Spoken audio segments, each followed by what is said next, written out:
तो जी बर्फ़ पड़ रही है। तापमान इस समय है लगभग -8 -9 के आसपास। मैं हूँ इस समय नार्विक। नार्विक है एक काफ़ी इम्पोर्टेंट सिटी और काफ़ी चर्चित सिटी। आपने नेटफ्लिक्स पे इस सिटी का नाम सुना होगा। क्यों? अभी बताता हूँ मैं आपको। तो ये सिटी है नॉर्वे में। नॉर्वे जो कि एक देश है northern most part of the world, Arctic region में, मतलब एक स्कैंडिनेविया जो कंट्रीज़ का ग्रुप है उसमें एक काफ़ी इंपॉर्टेंट कंट्री और काफ़ी बड़ी कंट्री है नॉर्वे। नॉर्वे है दुनिया की सबसे एक्सपेंसिव कंट्री भी। खैर हम एक्सपेंसिव के बारे में बात नहीं करेंगे। आज की वीडियो में हम बहुत ही इंपॉर्टेंट बात करने वाले हैं जो कि हमें जोड़ती है वर्ल्ड वॉर से। वर्ल्ड वॉर से, हिटलर से और साथ ही में ब्रिटिश से और साथ ही में नॉर्वे जो कि स्कैंडिनेविया की एक बहुत इंपॉर्टेंट कंट्री है। लास्ट 2 वीडियो में मैंने आपको जो दिखाया उससे आगे मैं आज कहानी कंटिन्यू करने वाला हूँ। एक बार आपको फिर से थोड़ा सा रिकैप दूंगा। 2 वीडियो पहले मैंने आपको दिखाई थी एक सिटी किरूना जो कि स्वीडन में थी। स्वीडन की नॉर्दर्न मोस्ट सिटी थी और वो सिटी में पूरी आयरन ओर की माइन थी। ये आयरन ओर की माइन बहुत ही ज़्यादा पुरानी थी। लगभग 20th सेंचुरी में, मतलब जब वर्ल्ड वॉर चल रहा था तो सब जगह पे आयरन ओर इसी माइन से ही सप्लाई किया जाता था। जो भी मतलब वेपन्स वगैरह बनाए जाते थे सब आयरन ओर इसी माइन से ही आता था। उसके बाद मैंने आपको उससे अगले वीडियो में दिखाई एक ट्रेन जो कि बनाई गई थी स्वीडन से नॉर्वे तक, पहाड़ों में से होती हुई, बर्फ़ की चादर से लिपटी हुई, ऐसी खतरनाक आपको मैंने ट्रेन दिखाई थी। जो ट्रेन बनाई गई थी वो आयरन ओर को किरूना से नार्विक लाने के लिए, क्योंकि नार्विक अभी तक भी एक आर्कटिक में बहुत चुनिंदा पोर्ट में से एक है जो कि आइस फ्री है और पूरे 12 महीने खुला रहता है। तो मेरे पीछे जो अभी आप ये पोर्ट देख रहे हो ये नार्विक का पोर्ट है।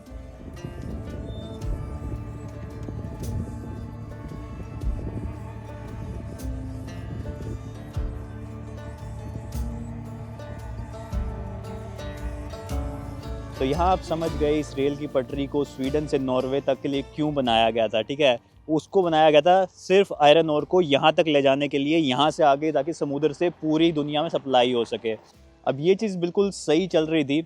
और उस टाइम पे जो बड़ी महापावर्स थी, एक थी जर्मनी और उसके बाद आपकी ब्रिटिश और फ्रांस, सब लोग यहाँ से अपना आयरन ओर ले रहे थे। लेकिन उस टाइम पे वर्ल्ड वॉर 2 शुरू हो जाता है और फिर 1941 के आसपास जो नॉर्वे है, जहाँ पे ये पोर्ट है, उस देश की पोजीशन एक न्यूट्रल पोजीशन होती है। वो नॉर्वे मतलब हमेशा से बहुत पीसफुल कंट्री रहा है। ये किसी के साथ वॉर में उलझना नहीं चाहते थे। तो वर्ल्ड वॉर 2 के टाइम पे भी ये न्यूट्रल रहते हैं, ये किसी की साइड नहीं लेते। ये बोलते हैं कि हम जर्मनी, हम आपको भी आयरन ओर सप्लाई करते रहेंगे, आपके भी शिप्स यहाँ पे इसी पोर्ट पे आ सकते हैं। साथ में ब्रिटिशर्स, एक्सिस पावर्स, सब लोग यहाँ से खरीद सकते हैं। हम किसी के साइड नहीं लेंगे, हमें अब सिर्फ अपना धंधा करना है, ठीक है। हमारा ये पोर्ट है, स्वीडन से हमारा आयरन ओर आ रहा है, हम आपको सप्लाई करते रहेंगे। तो ऐसे करके कहानी ठीक चल रही थी। लेकिन एक नेटफ्लिक्स पे पूरी इसके बारे में मूवी भी है जिसमें इसमें पूरी डिटेल में सिर्फ इस नार्विक के बारे में ही बताया गया है और उस मूवी का नाम भी नार्विक ही है। फिर उसके बाद जर्मनी को कुछ लालच आ जाता है और जर्मनी आके इस पे अटैक कर देता है, नार्वे के ऊपर अटैक कर देता है। और यहाँ पे कुछ ब्रिटिश के जो इंग्लिश यहाँ पे कौंसल वगैरह होते हैं उनको भी अपने मतलब कब्जे में ले लेता है और यहाँ पे मतलब इस पूरे शहर को डिस्ट्रॉय कर दिया जाता है सिर्फ और सिर्फ आयरन ओर पे कब्जा जमाने के लिए। अब आप समझ पा रहे होंगे कि ये आयरन ओर और ये जो यहाँ पे माइन है, यहाँ पे पोर्ट है, ये कितना ज़रूरी है। इस कंपनी का नाम है एल्काब। ये एक स्वीडिश कंपनी है जो स्वीडन से आयरन ओर निकालती है और उन्होंने ही यहाँ पे ये इस पोर्ट का मेजर हिस्सा ले रखा है, क्योंकि ये पोर्ट मेनली यूज़ ही आयरन ओर की एक्सपोर्ट के लिए होता है। अच्छा, तो जब नाज़ी जर्मनी ने यहाँ पे अटैक किया उसके बाद काफ़ी हफ्तों तक उन्होंने अपना यहाँ पे कब्ज़ा जमाए रखा। यहाँ पे कुछ नॉर्वेजियन की खुद की कुछ ज़्यादा फोर्सेस होती नहीं थी, लेकिन जो थोड़ी बहुत फोर्सेस थी उन्होंने ब्रिटिश फोर्सेस और फिर फ्रेंच फोर्सेस के साथ मिल के किसी तरीके से जर्मन फोर्सेस को यहाँ से खदेड़ के बाहर निकाला। माना ये भी जाता है कि पूरे हिटलर के टाइम में जो हिटलर का जो पराजय शुरू हुई थी तो उसकी जो पहली हार हुई थी वो यहीं पे ही हुई थी। हालांकि जैसे ही वो हार होती है उसके बाद हिटलर ऑर्डर करता है कि भाई यहाँ पे बहुत सारे अपने प्लेन्स भेज देता है और उसके बाद यहाँ पे ऐसी तबाही होती है। मैं आपको पिक्चर में दिखाऊंगा, ये देखो कि यहाँ पे कैसे इस पूरे शहर को तहस नहस कर दिया था। इतना खूबसूरत ये शहर होता था, इसको एक क्राउन ऑफ द नॉर्थ कहा जाता था क्योंकि यहाँ पे इतना बढ़िया पोर्ट भी था और उसको पूरा मिट्टी में मिला दिया था। यहाँ की सभी बिल्डिंग्स को डिस्ट्रॉय कर दिया गया था। इसके बारे में भी और इन्फॉर्मेशन में अभी यहाँ पे एक म्यूज़ियम है जो कि एक वॉर म्यूज़ियम है, उसमें लेके चलूँगा। यहाँ पे इस वॉर को इतना बड़ा इसलिए माना जाता है क्योंकि नॉर्वे, मैंने आपको बताया कि बहुत ही एक शांति प्रिय देश रहा है हमेशा से, और यहाँ पे सिर्फ एक ही लड़ाई हुई है, एक ही वॉर हुआ है और उसी को बोलते हैं द बैटल ऑफ नार्विक, जिसमें अब नाजी जर्मनी की हार हुई थी इनिशियली, लेकिन बाद में उन्होंने बदला लेके इस शहर को तहस नहस भी कर दिया था। अच्छा, नॉर्वेजियन सेना ने ना मतलब जर्मन्स को हराने के लिए उन्होंने एक चाल क्या खेली थी। एक ना ब्रिज है जो कनेक्ट करता है नॉर्वे को स्वीडन से, ठीक है। यहाँ पे नीचे से पूरा समुद्र बहता है और उसके ऊपर से ये ब्रिज बना हुआ है जिसके ऊपर से ट्रेन निकलती थी, जिसके ऊपर से सारा आयरन और आता था। ये देखोगे यहाँ पे इसी टाइप की ट्रेन खड़ी हुई है, पुराने टाइप की ट्रेन है। ये किसी म्यूजियम में नहीं है, यहाँ के हार्बर पे ही खड़ी है क्योंकि ये बहुत बड़ा हिस्सा होती थी। इसके ऊपर आयरन और भी पड़ा हुआ है। तो नॉर्वेजियन आर्मी ने एक जो वो ब्रिज था जो कनेक्ट करता था उसको ही बॉम्ब से उड़ा दिया था, जिसकी वजह से एक बहुत बड़ा रीज़न बना कि जर्मनी की हार हुई थी यहाँ पे। अच्छा, वैसे तो ये नार्विक टाउन काफ़ी हिस्टोरिकल सिग्निफिकेंस रखता है, लेकिन साथ ही में ये शहर ब्यूटीफुल भी बहुत ज़्यादा है। अभी आपको बर्फ़ यहाँ पे बहुत ज़्यादा दिखाई नहीं दे रही होगी। रीज़न बिहाइंड, अभी ठंड यहाँ पे बहुत ज़्यादा है। ठंड यहाँ पे -10 -15 ऐसे टेम्परेचर नॉर्मल है आज के टाइम में, विंटर के टाइम में। लेकिन यहाँ पे आपको इतनी ज़्यादा बर्फ़ नहीं दिखेगी क्योंकि भाई कोस्ट का एरिया है, ये पोर्ट का एरिया है पूरा। तो यहाँ पे मतलब हल्की, जब यहाँ पे कोस्ट का एरिया होता है वहाँ पे बर्फ़ मिलना मुश्किल होता है, मतलब बर्फ़ ज़्यादा देर तक रुक नहीं पाती, पड़ती रहती है। अभी भी हल्की हल्की बर्फ़बारी हो रही है, लेकिन सुंदर बहुत है। ये देखो, आपको चारों तरफ से ये पहाड़ों से घिरा हुआ है, ठीक है। और यहाँ से कुछ ही किलोमीटर की दूरी पे स्वीडन का बॉर्डर शुरू हो जाता है। और ये मतलब नार्वे का आप अगर आप मैप पे देखोगे तो मतलब काफ़ी ज़्यादा नॉर्थ में है। इससे अगर आप और आगे जाओगे तो थोड़ा सा और आगे जाके रशिया शुरू हो जाएगा, ठीक है। तो ये यहाँ का आपको मैंने जोग्राफिकल जो यहाँ की जगह है मैंने वो बता दी। बाकी ये देखो, ये पूरा यहाँ पे पीछे पोर्ट का एरिया है। आपको पीछे आप यहाँ पे एल कैप जो कंपनी है वो भी दिखाई देगी। और वहाँ पे उनका प्रॉपर जो पूरा माइनिंग का सेटअप है वो वहाँ पे लगा रखा है, मतलब माइनिंग का जो सामान एक्सपोर्ट होता है। अभी मैं ज़रा उसके पास जाने की भी कोशिश करूँगा ताकि मैं आपको और करीब से डिटेल्स और इंसाइट्स बता पाऊँ इस पूरी सिटी के। ये आप देखो, मेरे पीछे देखोगे बिल्कुल भी हार्बर के पास में ही ना कुछ बिल्डिंग्स बनी हुई हैं। ये प्रॉपर उसी टाइप की बिल्डिंग है जो पहले के टाइम में होती थी, ठीक है। मतलब आपको भी पूरा इसका आर्किटेक्चर वगैरह दिखेगा। पहले के टाइम में पूरी नार्विक सिटी ऐसी होती थी, आप पिक्चर्स में देखोगे तो आपको ऐसी ही सिटी दिखाई देगी। तो लेकिन अभी भी कुछ बिल्डिंग्स हैं जो बची हुई हैं, उनमें से एक बिल्डिंग ये भी है।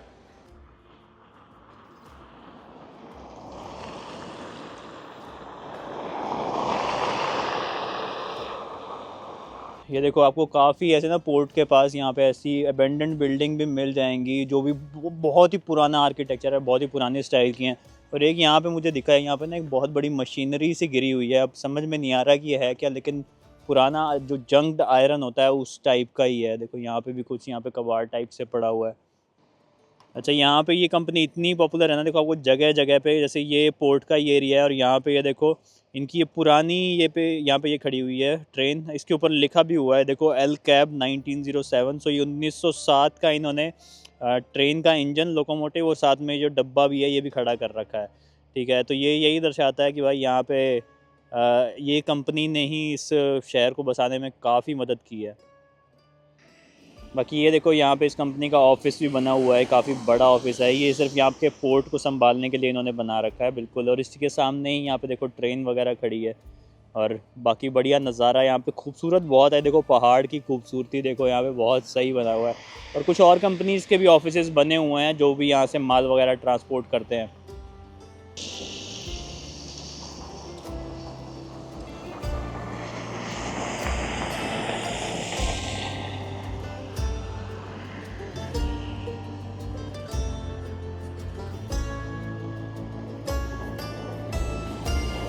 अच्छा, नॉर्वे ना वैसे तो यूरोप का पार्ट है, मतलब यूरोप कॉन्टिनेंट का पार्ट है, लेकिन यूरोपियन यूनियन का पार्ट नहीं है, ईयू का पार्ट नहीं है। शेनेगन का पार्ट है, मतलब आप शेनेगन यूरोप के वीज़ा पे, अगर आपको किसी भी शेनेगन कंट्री का वीज़ा है तो आप नॉर्वे में ट्रैवल कर सकते हो वीज़ा फ्री। लेकिन क्योंकि ये यूरोपियन यूनियन का पार्ट नहीं है तो यहाँ की जो आप नंबर प्लेट देखोगे गाड़ियों की नंबर प्लेट अगर आप देखोगे तो ये देखो, यहाँ पे आपको ईयू वाला साइन नहीं मिलेगा, मतलब वो गोला नीले रंग का और ऊपर सितारे बने होते हैं, वैसा आपको कहीं नहीं मिलेगा। इनका अपना फ्लैग बना होता है। ऐसा ही सेम आपको स्विट्ज़रलैंड पे भी मिलेगा, स्विट्ज़रलैंड की गाड़ियों पे उन पे अलग अपना निशान होता है। बाकी यहाँ पे इलेक्ट्रिक गाड़ियाँ बहुत ज़्यादा यूज़ की जाती हैं, तो आपको जगह जगह पे आपको ऐसे इलेक्ट्रिक चार्जिंग के स्टेशंस मिलेंगे। देखो ये सारे यहाँ पे स्टेशंस लगे हुए हैं और यहाँ पे गाड़ियाँ चार्ज भी हो रही हैं। मोस्ट ऑफ देम वो फ्री होते हैं, आपको यहाँ पैसे नहीं देने पड़ते। कईयों में आपको पैसे देने पड़ते हैं, लेकिन मोस्टली आपको यहाँ फ्री मिलते हैं क्योंकि यहाँ पे इलेक्ट्रिक गाड़ियों वालों को बहुत ज़्यादा सहूलियत मिलती है। बाकी अभी हम ना एक नॉर्वे की सुपर मार्केट में आए हुए हैं, ठीक है। इस सुपर मार्केट का नाम है रेमा 1000।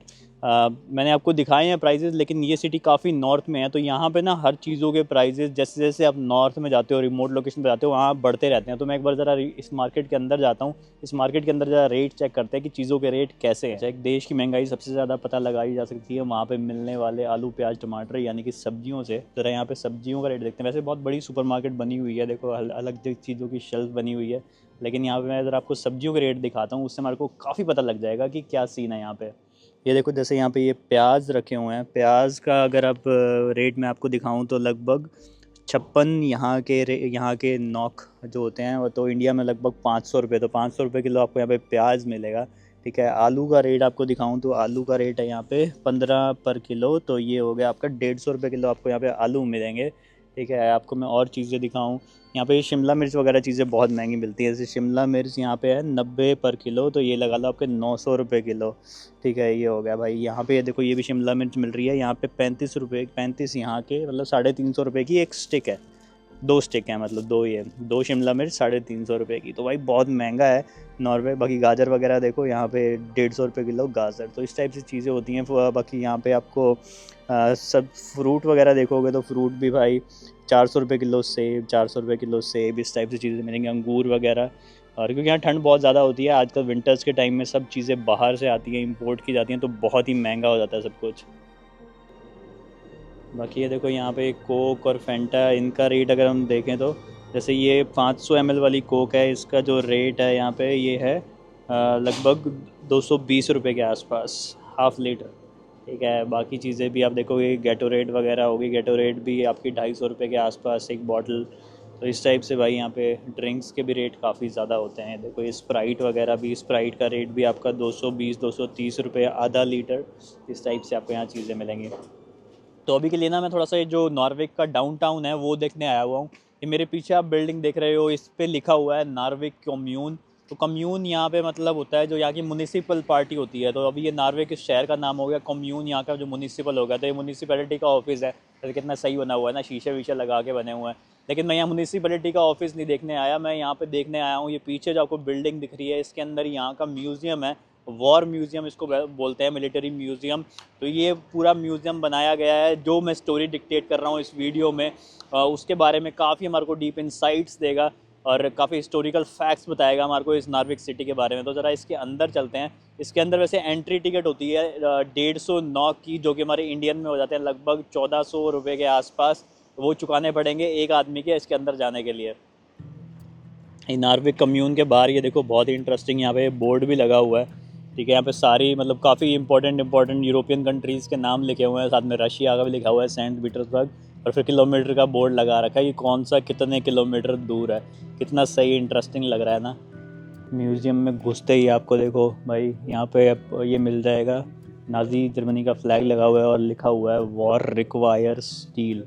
ठीक है, और उसके बाद यहाँ पे देखो इस साइड पे भी फ्लैग लगा हुआ है, यहाँ पे ब्रिटिश का भी फ्लैग है, और यहाँ पे लिखा हुआ है स्टील रिक्वायर्स वॉर। तो भाई वॉर के लिए स्टील चाहिए और स्टील के लिए ही वॉर हो गया। और तीसरी तरफ लिखा हुआ है भाई, नॉर्वे का फ्लैग लगा हुआ है और लिखा हुआ है keep Norway out of the war, क्योंकि नॉर्वे कभी भी इस वॉर का हिस्सा होना ही नहीं चाहता था।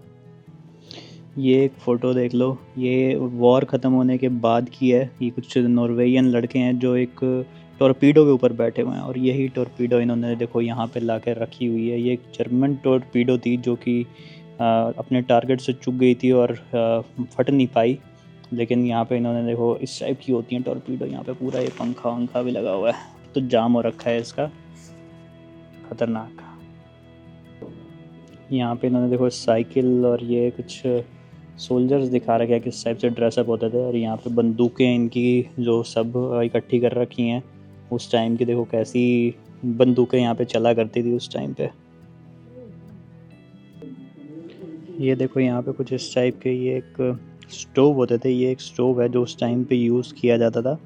ये बॉम्ब प्रूफ था, इसको हैंड ग्रेनेड प्रूफ बनाया जाता था, क्योंकि भाई नॉर्वे में यहाँ पे ठंड तो बहुत होती है, स्पेशली नॉर्थ में नार्विक में। तो ऐसे स्टोव्स को यूज़ रखा जाता था कि ताकि सोल्जर्स को थोड़ा गर्मी दी जा सके, गर्म रह सकें। बाकी यहाँ पे कुछ बचे हुए जो छोटी मोटी मिसाइल और रॉकेट्स होते थे, उनके कुछ बचे हुए अवशेष यहाँ पे दिखाए गए हैं। ये देखो काफ़ी इंटरेस्टिंग है। उस ज़माने की BMW की मोटरसाइकिल होती थी ये। इसमें देखो क्लच और ब्रेक कैसे होते थे भाई, उल्टी साइड पे लगे हुए हैं। बाकी ग्लव्स भी रखे हुए हैं और इस टाइप का इसका कुछ इंजन होता था। हमारी भी जैसे अपनी एनफील्ड होती है ना डेजर्ट स्टॉर्म, वैसी जैसी लग रही है। पर बहुत सही है BMW की। वॉर, बाकी वॉर से रिलेटेड आपको बहुत सारी चीज़ें यहाँ पे मिलेंगी। ये देखो जैसे रडार वगैरह होते थे लाइट्स वगैरह के लिए और इंटरसेप्शन के लिए। देखो और भी आपको काफ़ी चीज़, ये मुझे लग रहा है किसी प्लेन का इंजन मिल रहा है, टरबाइन टाइप से। बाकी यहाँ पे आपको कुछ ऐसी कैनन्स और गन्स और कुछ इस टाइप की मूविंग वाली कैनन्स भी मिलेंगी। ये सारी मतलब उसी वर्ल्ड वॉर 2 के टाइम की ही सब चीज़ें हैं जो इनके यहाँ पे रह गई थी। उन लोगों को, उन चीज़ों को इन्होंने यहाँ पे ला के रखा हुआ है। ये देखो भाई, पहले वाले टाइम में कुछ ऐसी सबमरीन्स आती थी जिसमें बंदा बैठता था अंदर। यहाँ पे लिखा हुआ है कि इसके बहुत ही कम चांसेस होते थे कि वो बंदा बच के वापस आएगा। The driver can not expect to return alive. और ये देखो यहाँ पे भी ये रखी हुई है इस टाइप की सबमरीन। तो इसमें पीछे इनमें इंजन होता था, बीच में एक फ्यूल रखने की जगह होती थी। और यहाँ पे देखो ये एक जो ड्राइवर है वो बैठा करता था, जो बंदा इसमें चला रहा है उसके पास, उसको पता होता था, मतलब ये सुसाइड मिशन टाइप से होते थे, उसको पता होता था कि मैंने वापस बच के नहीं आना। तो ये देख लो। बाकी यहाँ पे ये दूसरे वाले बड़े वाला टॉर्पीडो भी रखा हुआ है, इसका नाम होता था G7 टॉर्पीडो। यहाँ पे ना बहुत सारे ऐसे व्हीकल्स भी रखे हुए हैं, टैंक्स वगैरह हो गए, ठीक है। इनमें ना मुझे ये काफ़ी इंटरेस्टिंग लगा, इसका नाम है लाइट कैटरपिलर मोटरसाइकिल। ये देखो वैसे तो एक टैंक टाइप से है, अलग अलग इसमें देखो चेन वगैरह भी लगी हुई है। और यहाँ पे बाइक का भी इसमें आधा हिस्सा है, तो काइंड ऑफ एक मोटरसाइकिल है लेकिन भाई टैंक की तरह काम करती है। और यहाँ पे इसमें एक ही बंदा बैठता है, इसकी जगह होगी बंदा बैठने की। और ये देखो कितनी सही कूल है। ये कभी मैंने अपने इंडिया साइड पे नहीं देखी, एशिया साइड पे ऐसी मशीन्स देखी हैं आपने। तो ये था भाई म्यूज़ियम, बाहर से देख लो कुछ ऐसा दिखता है, ठीक है। काफ़ी इंटरेस्टिंग था, मतलब अगर आप वॉर वगैरह में और इन सब चीज़ों में दिलचस्पी रखते हो और ख़ासकर हिस्ट्री में दिलचस्पी रखते हो तो उसके लिए बहुत सही है। यहाँ पे एक गाड़ियों का म्यूज़ियम भी है, उसकी अलग से एंट्री होती है 50 नौ की। उसमें आपको यहाँ की यूरोप की पुरानी पुरानी गाड़ियाँ देखने को मिलेंगी। अगर आप वो इंटरेस्टेड हो तो वो चीज़ें भी देख सकते हो। बाकी बात करें यहाँ नॉर्वे की, तो काफ़ी खूबसूरत शहर है, बहुत ज़्यादा चीज़ें देखने के लिए नहीं है, नेचर बहुत सही है। बाकी अगर आप आउटडोर एक्टिविटीज़ करना चाहते हो, आप यहाँ पे स्कीइंग के लिए जा सकते हो, स्लेजिंग के लिए जा सकते हो, हस्कीज़ पे घूम सकते हो, मतलब हस्की वाली स्लेज पे। तो ऐसे करके बहुत एक्टिविटीज़ है जो आप कर सकते हो, हाइकिंग वगैरह भी कर सकते हो। लेकिन मेरा यहाँ पे ज़्यादा कुछ करने का प्लान नहीं है, मैं बेसिकली यहाँ पे ये स्टोरी कवर करने आया था। मैं जानना चाहता था इसके बारे में, ठीक है, इस वॉर के बारे में, वो मेरा कवर हो गया है, ठीक है। बाकी यहाँ पे अगर अकोमोडेशन की बात करें तो यहाँ पे मैंने एक अपार्टमेंट बुक किया हुआ है, 2 रात के लिए मैं नार्वेक में रुकने वाला हूँ। और अपार्टमेंट की जो कॉस्टिंग मुझे पड़ रही है वो लगभग पड़ रही है 17,000 रुपये 2 रात के, ठीक है। अपार्टमेंट का टूर मैं आपको फटाफट से दे देता हूँ। यहाँ पे देखो लिविंग एरिया है, यहाँ पे हमारा एक टीवी भी लगा हुआ है। यहाँ पे फ्रेगनेंस के लिए उन्होंने काफ़ी अच्छा ये रखा हुआ है भाई, ठीक है। इसके बाद इधर हमारा किचन आ जाता है, यहाँ पे एक छोटा सा डाइनिंग टेबल भी लगा हुआ है। ये किचन हो गया और किचन के साथ में फ्रिज है।